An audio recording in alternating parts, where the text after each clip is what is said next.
Beragam kuliner olahan berbahan dasar sagu kerap menjadi buah tangan dari Maluku.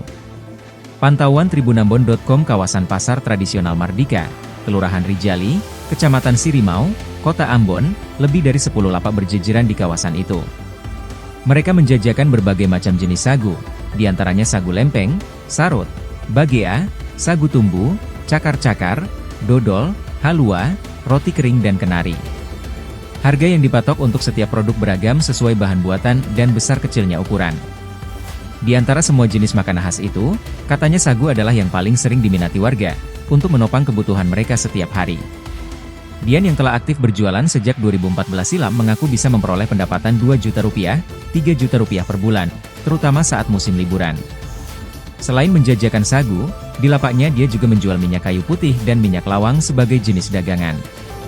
Minyak kayu putih dipatok seharga Rp70.000 per botol untuk ukuran besar dan yang kecil Rp35.000, sedangkan minyak lawang Rp65.000 per botol.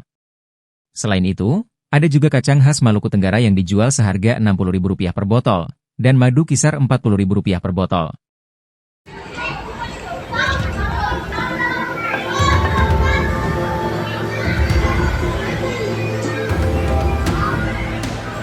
Download Tribun X sekarang, menghadirkan lokal menjadi Indonesia.